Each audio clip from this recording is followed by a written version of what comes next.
What's going on, guys? Scouts11 here, back with Mage Knight, and a couple fixes from the last video. I just rewatched it and realized I screwed up.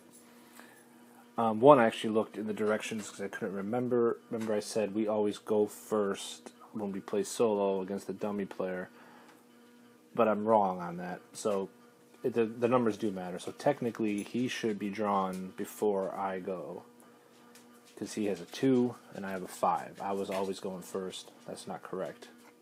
So I'll fix that from now on. We actually never drew his deck at the end of my turn either, so we should do that. Last video. So 1, right, because he only has 3 cards. Yeah, we forgot to do that as well.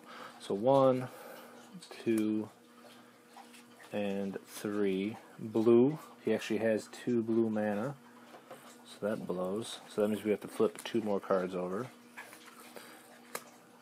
So he went through his deck a little faster there. And there's one other thing that I screwed up. Oh, when we level, we're supposed to take one of his skills and we throw it in the skill pile. So the next time we level, we're actually able to use one of his skills if we like it better than the ones that we drew. And I didn't do that either last turn, so I did that now. So we're going to do this correctly now. So even though I just did his turn, I actually already drew my 5 cards. Before, after I leveled up. He's actually supposed to go first, so we already did his turn, but we're going to do his turn again now because he is supposed to go before me to get it back on track the right way. So we flip over 3 more cards for him. The last card is a blue again, so that sucks. That means we got to flip over 2 more cards. And he's down to not a lot. That was 2 in a row where he had to flip over 4 more cards than normal. That's going to really speed this round up.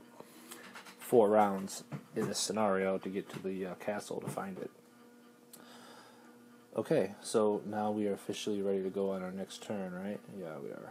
Okay, so I didn't really look at my cards, trying to see what I wanted to do. I wanted to get some new tiles up. That's kind of the point. We got to get new tiles up. So the best place to go would be here. We did get an influence card this turn, and we do have a red mana die. This one is kind of like the evil influence. If you play it, you get 2 influence, but if you play a red die, you get 5 influence, which is really good, but at the end of your turn, your reputation goes down 1. And you remember the reputation track. The lower your reputation goes, the more expensive the units will eventually be. So we have to lose 1 by using that. And that's only if we pay, though. But we get 5, which is enough to pretty much get everybody out. Well, almost anybody we want right now. We also have Crystallize here, which gives us some mana. We have Noble Manners. Now this card, remember I said every Mage Knight character has a specific card that only they have. The rest of the 15, there's 16 cards in the decks. 15 of them are the same for everybody. There's always one special one. So Norwaz's special card is this Noble Manners, which gives him 2 influence. If we use it during interaction, which is recruiting a unit or something, we get +1 fame. If we pay white, we get 4 influence, and if we use it during interaction, you get fame +1 and a rep +1.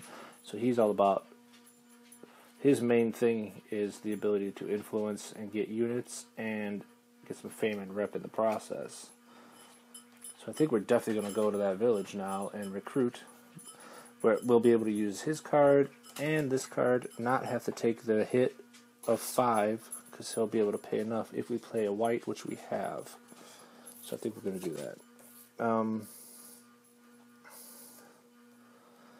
Yeah, that sounds good. That sounds good. Okay, so we need to use a movement. We'll use Song of Wind for now, even though, it's a nice card to use to get over the water or something, but we don't need to use it now.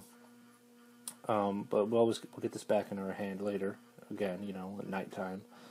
So we're going to move 2 to the village, like so. Now in this game, you move and do an action. You can't do an action and move, which I didn't explain before. So say we were here, and there was an orc to kill here, or whatever, and we kill that orc, and then we want to move to village, you can't do that. Once you do an action, kill an orc, go in the dungeon, influence to get a unit, anything action-wise, once you do that, you're done. You can't action and move. Only move and action. So we're going to move here for 2. And then we're going to influence. Why not? We have herbalists who can heal, who can get another guy going earlier, and we have the crossbowmen. I think I want to go with the crossbowmen. The herbalists are nice, though, but the crossbowmen are a little cooler. We have these swordsmen, but they can only be taken in a keep. That's their thing. So there's no point to that. You can't get them, but we can get those guys. They can go in a village. So let's pay 2. So we need 6. The crossbowman costs 6 influence. So let's take 2 for threaten, and then we'll pay our noble manners. But we're going to take a white die from the source to supersize it. And that gives us 4 influence, which gives us 6 total, which is what we need. But this also gives us 1 fame and 1 rep at the end of the turn. So 6 influence is enough to recruit the swordsman. So we put him here next to our deck. That's where I put him, underneath the token. So whenever I use this guy, one of his abilities, I have to take the token, put it on the card. That means he's spent. He's done. He could still take damage in a fight, but he can't attack or block or do any of these things while this is on him. Eventually, there's ways to refresh these guys, cards, or even this guy. Remember, if we get these herbalists later, say, for example, and we already use this guy to attack or block, we can use this guy's special ability to ready a level 1 or 2 unit. So that means we would take this off, we would put his token on him, he did his ability to ready him, and we would take this off, and now we can use him again later. So there's ways to get out of that, to ready guys ahead of time. We're going to take our crossbowmen, so that's pretty good. I like it. So we have crystallize and concentration left. And there's no real reason to play these yet. We'll just save them for when we need them. And we will end our turn. Yeah, that's all we can do, really. So we take the die, we roll it to a blue, put that in, the mana draw, into the source. We take these 3 cards. Now, since we're at the end of our turn, we can now do this ability, Fame +1, so that puts us up another to 4 fame, and influence +1, reputation +1, which is nice. So that puts us here to +1. Now that +1, remember, next time we recruit a unit, instead of costing, say, 6, it'll cost us 5 because we're on +1 rep. Very nice. Very nice. So we take these 3 guys, discard them. And we did that. We re-rolled our die already.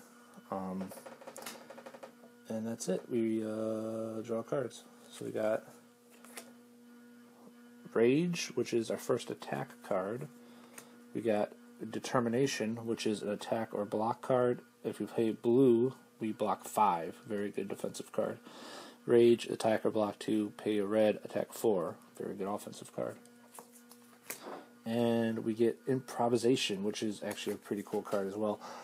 If you discard another card from your hand, you get move 3, influence 3, attack 3, or block 3. If we play red and discard, it's 5 across the board. So this could be a good card for us. We kind of have the attack hand here. So I'd kind of like to try to attack something next turn, being that we have all these attack cards available to us. There's really nothing to attack, though.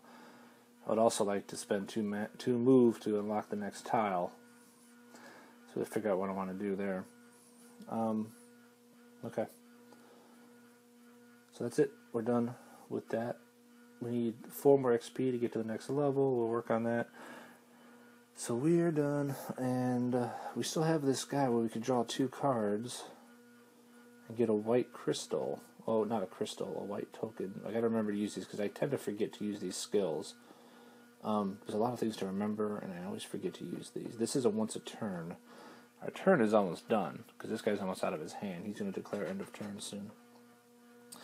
So anyway, we're done. It is the dummy player's turn. So let's flip over his cards. Let's hope he doesn't get anything nasty to screw us. I think he's going to be actually out of cards. He is. So he's out. It doesn't matter what he flips here. Normally, because he had a red, we would have to add another one, but he's done. He doesn't end. He declares end of turn on the turn that he doesn't have any cards to draw. So we still have technically 2 turns. We're going to go, then he's going to go. He's not going to have any cards, so he's going to say end of turn, which means everybody gets one more turn, except him. But he doesn't really have a turn, but you know what I'm saying. We get one more turn then. So we are going to be able to get through our deck, it looks like. We got 3 cards left. There's a chance to get through our deck this turn. There's times when you might not get through your deck, just depending on how the cards fell. And you haven't played a lot, you haven't drew a lot. He runs out of cards, you're screwed. Okay. What I think we're going to do here, actually, is we're going to use our ability. Why not? Yeah, let's use it. So we get to